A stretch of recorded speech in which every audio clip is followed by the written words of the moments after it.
Assalamualaikum warahmatullahi wabarakatuh. Saya Rifan Pratama dengan nomor NIM 2013 04002. Assalamualaikum warahmatullahi wabarakatuh. Perkenalkan, nama saya Ahmad Bayi Saputra, NIM 2013 04006. Hukum. Sistem hukum dapat diartikan sebagai satu kesatuan unsur-unsur yang masing-masing saling berinteraksi dan bekerja sama dalam mencapai tujuan kesatuan tersebut. Sistem hukum juga dapat diartikan sebagai suatu kesatuan hukum yang terdiri dari bagian-bagian hukum sebagai unsur pendukung masing-masing bagian, atau unsur tersebut saling berhubungan dan bersifat fungsional, resiprokal atau timbal balik, mempengaruhi dan saling ketergantungan atau independen. Secara umum, sistem hukum dapat diartikan dalam dua pengertian, yaitu yang pertama dalam arti sempit dan arti luas. Dalam arti sempit, sistem hukum merupakan suatu kesatuan hukum yang dibatasi pada segi material dan substansi hukum. Dalam artian luas, sistem hukum merupakan semua aturan hukum yang telah disusun secara tersistem dan terpadu berdasarkan atas asas-asas tertentu. Atau dengan kata lain, sistem hukum merupakan suatu susunan dari aturan-aturan hidup yang keseluruhannya terdiri dari bagian-bagian yang berkaitan satu sama lain. Kemudian, pengertian sistem hukum menurut para ahli. Sudikno Mertokusumo menggambarkan bahwa sistem hukum merupakan sebuah gambar mozaik, yaitu gambar yang dipotong-potong menjadi beberapa bagian kecil, kemudian dihubungkan dan dirangkai kembali sehingga tampak utuh kembali. Masing-masing bagian terdiri sendiri melainkan saling terkait dengan yang lain. Setiap bagian tidak mempunyai arti di luar kesatuan itu kecuali jika berdiri sendiri. Di dalam kesatuan itu tidak dikehendaki adanya konflik atau kontradiksi. Jika terjadi konflik, maka akan diselesaikan oleh dan di dalam sistem itu sendiri. Sedangkan para ahli mempunyai pandangan yang berbeda tentang apa yang dimaksud dengan sistem hukum. Menurut para ahli, yang dimaksud dengan sistem hukum diantaranya adalah, yang pertama adalah menurut Maryam Darus Badrul Zaman, sistem hukum adalah sekumpulan asas-asas terpadu yang menjadi landasan sebagai masyarakat yang tertib hukum.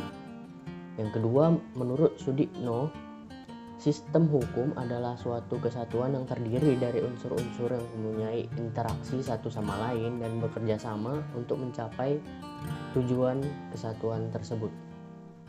Yang ketiga adalah menurut Subekti, sistem hukum adalah suatu susunan atau tatanan yang teratur, suatu keseluruhan di mana terdiri dari bagian-bagian yang berkaitan satu sama lain, tersusun menurut suatu rencana atau pola hasil dari suatu pemikiran tersebut untuk mencapai suatu tujuan.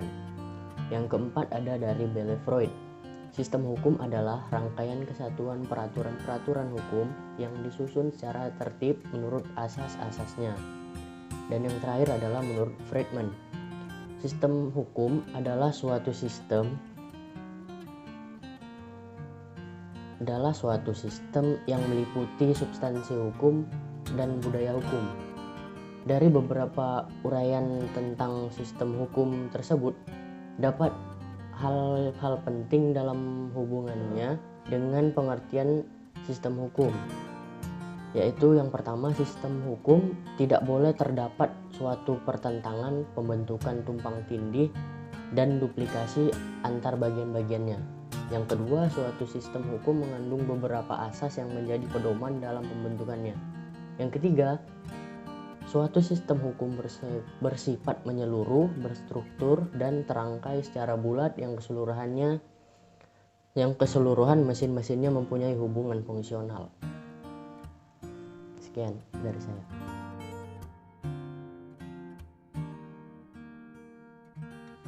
Baik, saya akan menjelaskan beberapa macam-macam sistem hukum. Yang pertama adalah sistem hukum Eropa kontinental, yaitu sistem hukum Eropa kontinental berkembang di negara-negara Eropa.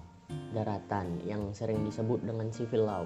Dari sejarahnya, civil law berasal dari kodifikasi hukum yang berlaku di Kekaisaran Romawi pada masa pemerintahan Kaisar Justinianus pada abad ke-6 sebelum Masehi. Peraturan-peraturan hukumnya merupakan kumpulan dari berbagai kaidah hukum yang ada sebelum masa pemerintahan Kaisar Justinianus yang kemudian disebut Corpus Juris Civilis.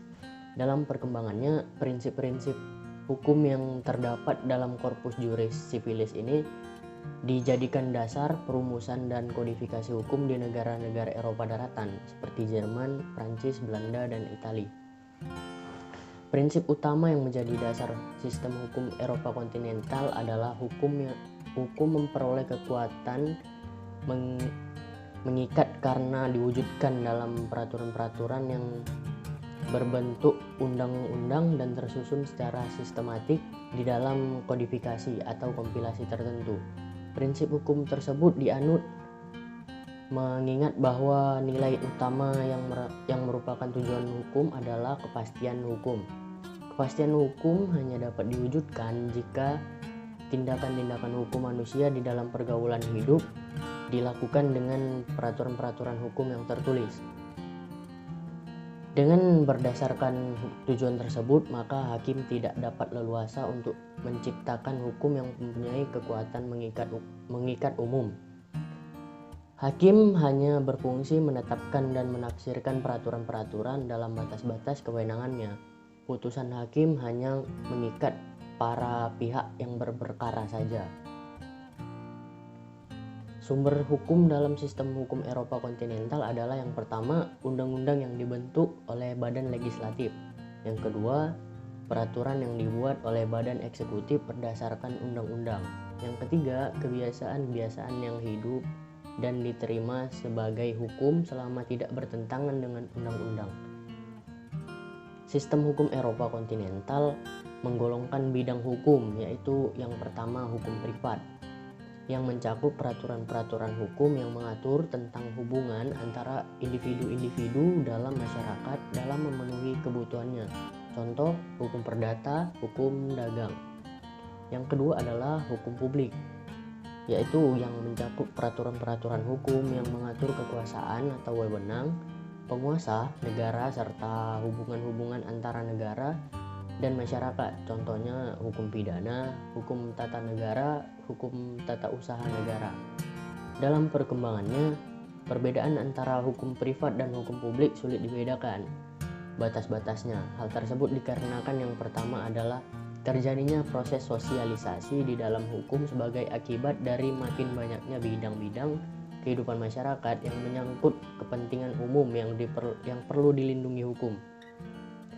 Dan yang kedua adalah semakin banyak turut campur negara dalam bidang kehidupan perorangan, misalnya dalam bidang perdagangan dan perburuan.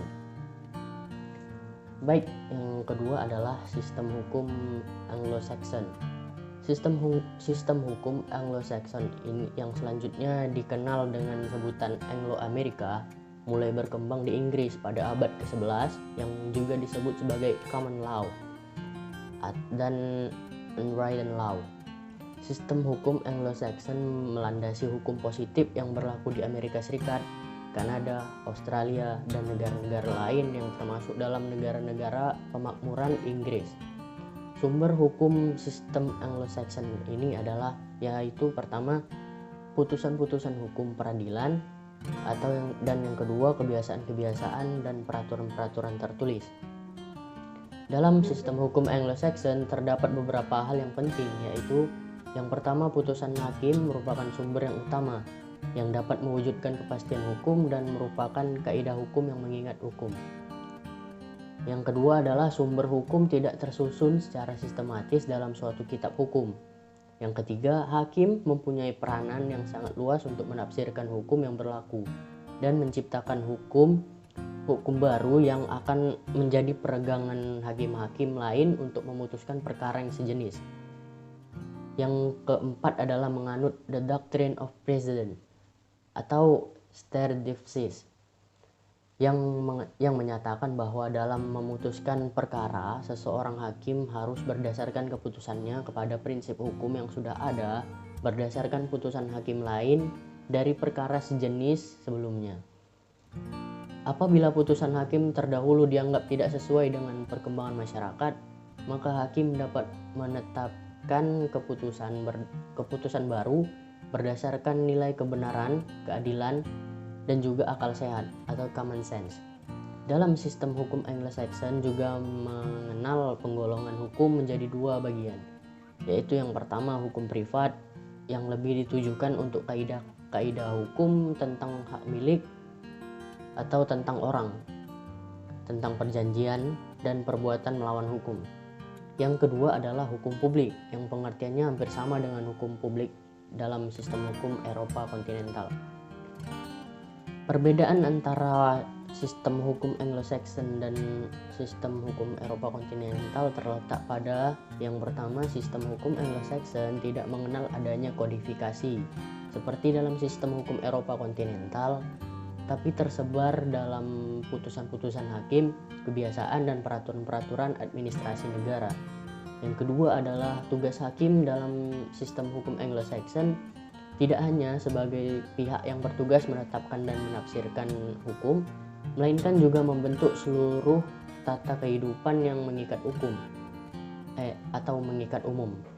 Sedangkan dalam sistem hukum Eropa kontinental, hakim tidak dapat secara leluasa untuk menciptakan hukum yang mempunyai kekuatan mengikat umum. Putusan hakim dalam suatu perkara hanya mengikat para pihak yang berperkara saja.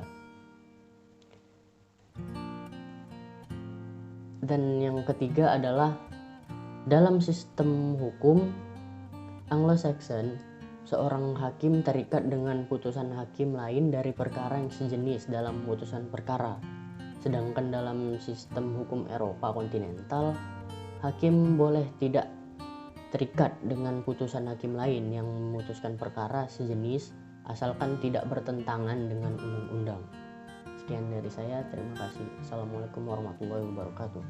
Melanjutkan hasil presentasi kami. 3. Sistem hukum adat. Sistem hukum barat apabila terjadi pelanggaran hukum maka akan diselesaikan dengan cara hukum yang berlaku. Apabila hukum yang dilanggar termasuk pelanggar hukum pidana, maka akan diselesaikan dan diperiksa diberi sanksi oleh hakim pidana, dan bila termasuk dalam pelanggaran perdata maka akan diselesaikan. Yang keempat, sistem hukum Islam. Hukum Islam atau syariat Islam adalah sistem kaidah-kaidah yang didasarkan pada wahyu Allah SWT dan sunnah Rasul mengenai tingkah laku mukallaf atau orang yang sudah dapat dibebani kewajiban yang diakui dan diyakini yang mengikat bagi semua pemiliknya. Sekian dari video kami. Kalau ada kata-kata yang salah mohon dimaafkan. Sekian. Wabillahi taufiq wal hidayah. Wassalamualaikum warahmatullahi wabarakatuh.